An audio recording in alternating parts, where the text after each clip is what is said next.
ang hindi ang katotohanan, isang pagninilay sa halal. Ang kapayapaan, malayang mamayan, ang nais ng sinuman sa atin. Hindi ba natin nag-isip na tayo ang gumagawa ng desisyon o tayo ang daan para magkaroon ng kapayapaan na hinahangad ng lahat? Pero ngayon, paano natin makakamit ang kapayapaan na yun kung magbulang tayo sa mga mabubulak-lak na sinasabi na namumuno sa atin? Maraming beses natin narinig ang mga salitang demokrasya, malayang halalan, boses ng bayan. Pero ano ang kahulugan ng mga pagmamalaki kung ang ating sistema ay walang ibang sisilingan, hindi ang mga dumi ng ating kilala na bayan? Ang halalan ay dapat na isasagradong proseso, isang pagdiriwang ng demokrasya. Subalit, ang hindi nadala ng mga pangakong binibitawan ay kasalungan ng nakakabing ng katotohanan. Ang pagboto ay para sa ating mga Pilipino. Isang bagay na sinasabi natin sagrado. Ito, ang karapatan ng bawat isa. Ito, ang karapatan ng bawat Pilipino. Ito ay sandata ng bawat isa. Ang boses ng mamamayan sa pagkakataon ito ay ang kanilang pagkakataon na umangin at tumulak sa mga taong nais nila ituloy sa gobyerno. Pero sa likod ng mga halalan ay isang nakakabiling na terberos. Ang mga naging opisyal na magiging trato politiko na siyang dahilan ang pagkalubog ng bawat Pilipino. Nagsulong ang mga tama at iligal na pamamaraan mula sa pagbili ng boto hanggang sa paggamit ng boto ng pamamaraan para sa kampanya na nagiging sa din ng kawalan na integridad sa eleksyon. Hindi lamang ang mga dati ang naaapektuhan ng katiwalian sa politika, hindi pati na rin ang mga kandidato na may hangaring maligod ng tapat at ang karapat-dapat.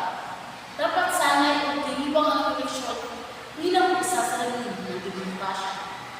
Ngunit, dahas at pag-aabuso mula sa trapong politiko na nagbabanta ng nasyon at pantay malayang lipunan.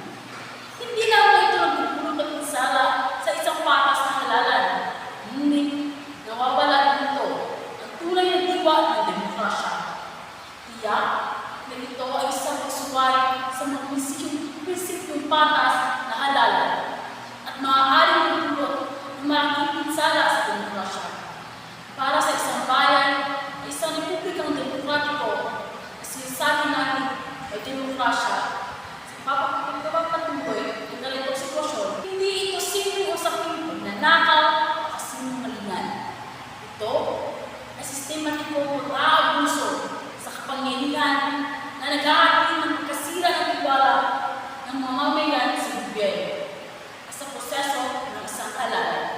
Mula sa halalan, gaya ng pagbili ng boto, pananana, hanggang sa pagkalat ng fake news, pagmamanipulasyon ng impormasyon. Niloloko lang tayo ang ating gobyerno, kung dahil sa bayan ay naging bulag na tayo. Tama nga ba ang sinasabi nila ng mga tayong mga Pilipino? Dahil hindi tayo nanindigan sa ating sariling prinsipyo at paniniwala. Sa tuwing ang resulta ng halalan ay labag sa karapatan, ang mga nahalal at opisyal hindi tunay na kumakatawan sa kalooban ng taong bayan. Nababawasan pananampalataya ng gobyerno. Kahit anong magpapalit ng ating sistema, kapag ang mga tao o kabataan ay naniniwala na sa sistema sila, hindi sila nagiging interesado na makilahok sa mga politiko ng mga aktibidad. Ito ay ang pagbagal sa pagpunta ng ating bansa, sa pagpunta ng Pilipinas. Ang mga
pagmamahal sa kapwa ay mahalaga para mabuo tayo isang matatagong lipunan ng bansa.